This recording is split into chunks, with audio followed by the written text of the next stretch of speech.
وَلَقَدْ آتَيْنَا إِبْرَاهِيمَ رُشْدَهُ مِن قَبْلُ، ہم نے ابراہیم کو پہلے ہی سے ہدایت دی تھی۔ ابراہیم اپنے والد اور اپنی قوم سے کہنے لگے ما هذه التماثيل التي انتم لها عاکفون، یہ کیا تصویریں ہیں جن کے سامنے تم ہر وقت مستنڈے بنے ہوئے بیٹھے رہتے ہو۔ مستنڈے کا لفظ میں استعمال کر رہا ہوں، ایسے گردن جھکا کے ان کے ادب احترام میں بیٹھے رہتے۔ تصویروں میں ایسا ہی ہوتا ہے نا، لوگ اپنے پیروں کی تصویریں لگاتے ہیں، بت بھی ایک تصویر ہی ہوتی ہے۔ تو بڑی حقارت سے کہا یہ کیا ہے، صبح شام ان کے سامنے جھکتے ہو اور مٹھائیاں لا کے رکھ رہے ہو، اور وہ جو کرتے ہیں نا ہندو لوگ صبح شام پتہ نہیں کیا کیا کر رہے ہوتے ہیں، سیوا کر رہے ہو، ان کی بتیاں جلا رہے ہو، یہ کیا ہے، یہ ان کی اوقات کیا ہے؟ جب بھی کسی کے پاس کوئی بات کی دلیل نہیں ہوتی نا تو اس کو دلیل سے بات سمجھ میں نہیں آتی، آپ اس کی اس شے کی تحقیر کریں گے تو بات سمجھ میں آئے گی۔ جیسے میں عاملوں کے بارے میں کہتا ہوں، ابے یہ کیا ہے، یہ بیکار جاہل قسم کے لوگ ہیں، یہ پٹھان ہوٹل سے 2 پراٹھے تو لا نہیں سکتے، یہ سنگ دل محبوب تمہارے قدموں میں لا کے ڈالیں گے۔ یہ جو دلیل ہے نا، اسٹائل، اس سے ان عاملوں کی عظمت دل سے نکل جاتی ہے۔ اگر عقل مند ہوگا آدمی، عقل مند نہیں ہوگا تو پھر وہ تو پھر سمجھاتے رہو ساری زندگی۔ ابے ان پرچیوں میں کیا رکھا ہوا ہے جو تم گلے میں کالے کالے پٹے لٹکا کے گھومتے ہو؟ کل ایک صاحب اچھے بھلے موٹے تازے ہٹے کٹے، ان کے گلے میں نے ایک تعویذ دیکھا، میں نے ان سے کہا یہی اسٹائل تھا میرا، یہ کیا لٹکایا ہوا ہے یار، کالا پٹا ہندوؤں کی طرح۔ کہتے ہیں بھائی جائز تعویذ ہے۔ میں نے کہا جائز ناجائز کی بحث میں نے کی آپ سے، اچھا لگ رہا ہے یہ کالا پٹا گلے کے اندر لٹکایا ہوا یہاں پہ، چھوڑو سنت پر عمل کرو۔ نبی اس رات کو سورہ فلق سورہ ناس پڑھ کے دم کیا کرتے تھے، جائز ناجائز کی بحث میں تو میں پڑھ ہی نہیں رہا نا، یہ اچھا لگ رہا ہے، یہ میں تو یہ پوچھ رہا ہوں یہ اچھا لگ رہا ہے، یہ کیا پٹے گلوں میں ڈالے ہوئے ہیں؟ جانوروں کے گلے میں پٹے ہوتے ہیں یا مشرکوں کے گلے میں پٹے لگتے ہیں، وہ کالے دھاگے نیلے دھاگے، لوگوں کو دیکھا ہوگا نا اپنے انگوٹھے پہ الگ دھاگا باندھا ہوا ہے، ادھر الگ دھاگا، ادھر امام ضامن، ادھر کچھ۔ او بھائی نیٹ کلین سیدھے سادے گھومو، کوئی ٹینشن ہو اللہ سے دعا مانگو، ختم۔ اور سنت کو فالو کرو۔ سنت میں کیا ہے، رات کو سونے سے پہلے 4 قل پڑھ کے دم کر لیا، آیت الکرسی پڑھ لی، سورہ بقرہ کا آخری حصہ پڑھ لیا، بس۔ اب بھی اگر جن آ رہا ہے تو اس کا مطلب یہ ہے کہ وہ جو ہے نا اب آئے گا لازمی، وہ جن نہیں ہے، وہ کوئی اور چیز ہے، وہ جن، ٹھیک ہے نا، تو نہیں آئے گا جن چڑیل بھوت انشاءاللہ۔ یہ ان تعویذ گنڈے والوں کے زیادہ آتے ہیں جن چڑیل بھوت۔ تو میرا بھی یہی اسٹائل ہوتا ہے، کیا گلے میں جاہلوں کی طرح پٹے ڈال کے، وہ کہتا ہے کیا ناجائز ہے؟ وہ بھائی ناجائز کا فتویٰ میں نہیں دے رہا، لیکن یہ اچھا لگ رہا ہے آپ کے گلے میں تو چھوڑو، اس کو اٹھا کے پھینکو۔ ہمارے گلے میں دیکھا کبھی کوئی پٹا؟ اللہ کا شکر ہے ہمارے بچوں کے گلے میں کوئی پٹا نہیں ہے، کچھ بھی نہیں، آرام سے ہنسی خوشی الحمدللہ اللہ زندگی دے رہا ہے، اللہ کرے ایسا ہی ہو۔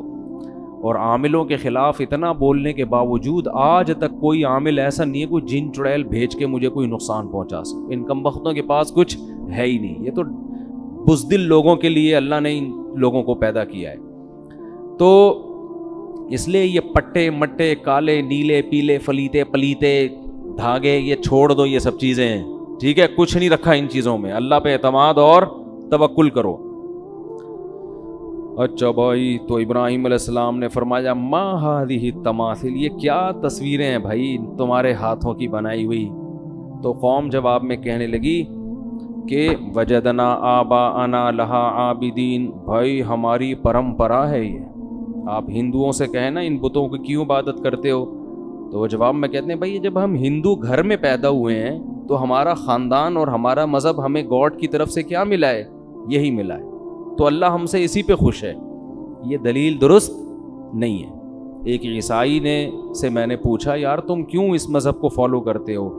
اس نے کہا کہ اگر اللہ کو مجھے مسلمان بنانا تھا تو اللہ مجھے مسلم گھر میں پیدا کر دیتا، جب اللہ نے مجھے کرسچن پیدا کیا ہے اس کا مطلب وہ اسی پہ خوش ہے۔ میں نے کہا اچھا بھائی، میں نے کہا اس کا مطلب ایک آدمی چوری کرتا ہے, آپ اس سے کہتے ہو کہ چوری کیوں کرتے ہو, وہ کہتا ہے میرا خاندانی چور ہے.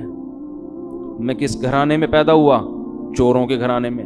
میرے ابا مسجد سے چپل چراتے ہوئے پکڑے گئے تھے, ماموں گھنٹی بجاتے ہوئے پکڑے گئے تھے, اور خالہ سٹا لگاتے ہوئے پکڑی گئی تھیں. تو ہمارا تو خاندان ہی کیا ہے. تو اللہ کو اگر مجھے نیک بنانا تھا تو مجھے ڈاکوؤں کے گھر میں پیدا نہ کرتا. تو یہ دلیل درست ہوگی. تو جیسے عملی خرابی ہوتی ہے اسی طرح نظریے کی بھی خرابی ہوتی ہے. تو باپ دادا کی وجہ سے نہ عملی خرابی اختیار کرنے کی اجازت اور نہ نظریاتی خرابی. ہاں باپ دادا اگر خاندانی ہو پھر ان کو فالو کرنے کا حکم ہے. اس لیے کہ بہت سے لوگ نا یہ آیتیں ہمارے خلاف فٹ کر رہے ہوتے ہیں کہ تم اپنے باپ دادا کو مانتے ہو, ابو حنیفہ امام شافعی کو فالو کرتے ہو نبی کو چھوڑ کے. نبی کو چھوڑ کر ابو حنیفہ کو فالو کرنا ممکن ہی نہیں ہے, کیونکہ ابو حنیفہ اور نبی کا راستہ ایک ہی ہے. یہ ہے کہ قرآن و سنت کا ایک مطلب آپ نے سمجھا اور ایک مطلب ابو حنیفہ نے. ابو حنیفہ کی سمجھ پہ پوری امت گواہی دیتی ہے کہ وہ مجتہد تھے, آپ کی سمجھ پہ 4 آدمیوں کے علاوہ کوئی بھی نہیں مانتا. تو ایسے مجتہد کو فالو کرنا یہ قرآن و سنت ہی کو فالو کرنا ہے. ہاں مجتہد کی کوئی بات قرآن و حدیث کے خلاف ثابت ہو جائے اس میں مجتہد کو فالو کرنا جائز نہیں ہے, لیکن یہ ثابت ہر نتھو پتھو کا کام نہیں ہے. آپ اپنی عقل کی کمی کی وجہ سے یہ سمجھ رہے ہوتے ہو کہ ابو حنیفہ کا قول حدیث کے خلاف ہے. اصل میں آپ کی سوچ اور آپ کا علم کیا ہوتا ہے؟ ناقص ہوتا ہے. تو آپ اس کو تھوپ رہے ہوتے ہو پوری دنیا پر.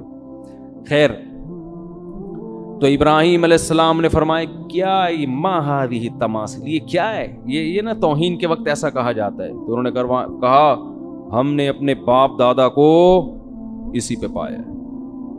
تو ابراہیم علیہ السلام نے فرمایا لقد کنتم انتم, بے شک تم بھی, وآباؤکم تمہارے ابے دادے بھی, فی ضلال مبین کھلی ہوئی گمراہی میں پڑے ہوئے تھے. اب پوری قوم ایک طرف, اکیلے ابراہیم ایک طرف. قالوا وجئتنا بالحق ام انت من اللاعبین, انہوں نے کبھی اتنے اسٹریٹ فارورڈ اپنے بتوں کے خلاف سنا نہیں تھا. فرسٹ ٹائم وہ یہ سن رہے تھے, کیونکہ جس ماحول میں ابراہیم علیہ السلام پیدا ہوئے نا وہاں تو سارے بتوں کی عبادت کرنے والے, ہمیشہ بتوں کا نام احترام سے لینے والے, بھگوان پہ چڑھاوے چڑھانے والے. فرسٹ ٹائم انہوں نے اتنا کانفیڈنس کے ساتھ یہ بات سنی تھی کہ تم بھی اور تمہارے باپ دادے بھی کیا ہیں غلط. تو وہ جواب میں کہتے ہیں اجئتنا بالحق ام انت من اللاعبین, اے ابراہیم آپ مذاق تو نہیں کر رہے ہمارے ساتھ؟ بعض دفعہ انسان مذاق میں ایسا بولو نا کہہ دیتے. ان کو اندازہ نہیں تھا کہ کوئی سیریسلی بھی ایسا کوئی بات کر سکتا ہے. اس سے پتہ چلتا ہے ماحول کیسا انسان کو تباہ کرتا ہے. سب ایک ہی گیت گانے لگتے ہیں بیٹھ کے. کیا آپ مذاق کر رہے ہیں؟ یہ حق پر ہیں. ابراہیم نے فرمایا نا میں مذاق نہیں کر رہا. ربکم رب السماوات والارض, تمہارا رب یہ نہیں ہے, وہ ہے جس نے آسمانوں اور زمین کو بنایا. وَأَنَا عَلَى ذَلِكُم مِّنَ الشَّاهِدِينَ, اور میں اس پر گواہ ہوں, میں گواہی دیتا ہوں کہ یہ خدا نہیں ہے. خدا کون ہے؟ جس نے آسمانوں اور زمینوں کو بنایا. اور پھر کہنے لگے وَتَاللَّهِ لَأَكِيدَنَّ أَصْنَامَكُمْ, ایک تدبیر سوچی انہوں نے, یہ دل میں کہا انہوں نے کہ یہ لوگ, وہ تو کئی سال سمجھاتے رہے نا, قرآن تو مختصر واقعہ بیان کرتا ہے, سمجھاتے رہے, ان کے سمجھ میں نہیں آیا. تو حضرت ابراہیم کے دل میں آیا کہ ایک ورک شاپ کرواتا ہوں میں ان کو. ٹھیک ہے نا, کیا کرواتا ہوں؟ ایک پراپر ورک شاپ, ایک پریکٹیکل کر کے میں ان کو دکھاتا ہوں. تو ابراہیم علیہ السلام نے کیا کیا, انہوں نے سوچا کہ جس دن یہ لوگ تہوار منانے جائیں گے, ان کا کوئی تہوار آتا تھا اس میں سب اکٹھے ہوتے تھے. یہ بھی عجیب بات ہے, ہر قوم تہواروں میں اکٹھی ہوتی ہے اور مسلمان عید کے دن ہر ایک اپنی اپنی مسجد میں اخپل طریقے سے نماز پڑھا رہے ہیں. حالانکہ ہمیں تو زیادہ بڑا اجتماع کرنا چاہیے نا. یہ بھی ایک عجیب سا کام ہو رہا ہے مارکیٹ میں. تو انہوں نے کہا کہ میں دل میں کہا تاللہ لأکیدن اصنامکم, میں تمہارے بتوں کی گت بناؤں گا. انہوں نے کہا جب جو ہے نا پریکٹیکل کر کے دکھاؤں گا پھر شاید ان کو عقل آ جائے. تو وہ قوم کہیں تہوار میں جانے لگی. حضرت ابراہیم سے کہا آپ بھی چلیں. انہوں نے فرمایا انی سقیم، میری طبیعت ٹھیک نہیں ہے. تو یہ جو کہا نا طبیعت ٹھیک نہیں ہے، تو یہ بظاہر تو جھوٹ ہے لیکن حقیقت میں جھوٹ نہیں تھا. ان کی نیت یہ تھی کہ ان بتوں کو دیکھ دیکھ کے میری طبیعت خراب ہو رہی. اس کو توریہ کہتے ہیں کہ آپ ایک لفظ بولتے ہیں اس کا مطلب آپ کچھ اور لیتے ہیں اور سامنے والا کچھ اور، یعنی ذو معنی لفظ استعمال کرنا. تو حضرت ابراہیم نے ذو معنی لفظ استعمال کیا، میری طبیعت خراب ہے. انہوں نے کہا چلو ٹھیک ہے آپ آرام کریں، ہم چلے جاتے ہیں. تو پھر کیا کیا، فَجَعَلَهُمْ جُذَاذًا إِلَّا كَبِيرًا لَهُمْ، سب کو ٹنڈا اور لنجا کر دیا. انہوں نے گئے نا ان کے جو بھی ان کا بت خانہ ہوگا اس کے اندر بہت سارے بت تمیز سے رکھے ہوئے تھے. یہ روزی دینے والا، یہ اولاد دینے والا، یہ شادی کرانے والا، یہ کوئی شادی کر کے پھنس گیا تو اس کو اس مصیبت سے نکالنے والا. مختلف قسم کے بتوں کی ورائٹیز تھیں.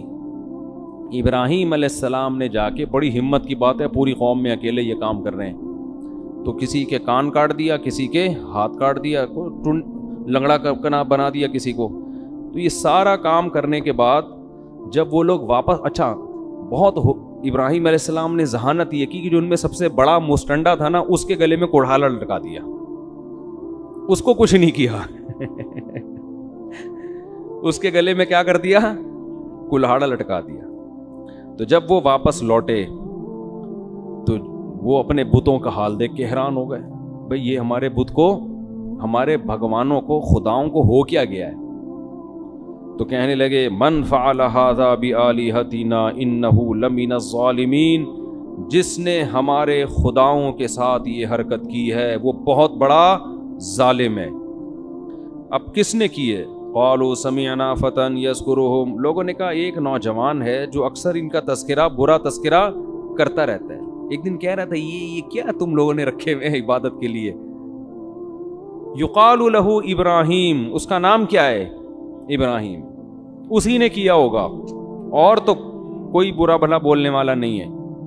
قالوا فاتوا به علی اعین الناس، لوگوں نے کہا کہ سب کے سامنے اس کو لے کر آؤ تاکہ سب کے سامنے جرم کا اعتراف کرے وہ. قالوا اانت فعلت هذا بآلہتنا یا ابراہیم، کیا آپ نے اے ابراہیم ان بتوں کے ساتھ یہ کیا ہے؟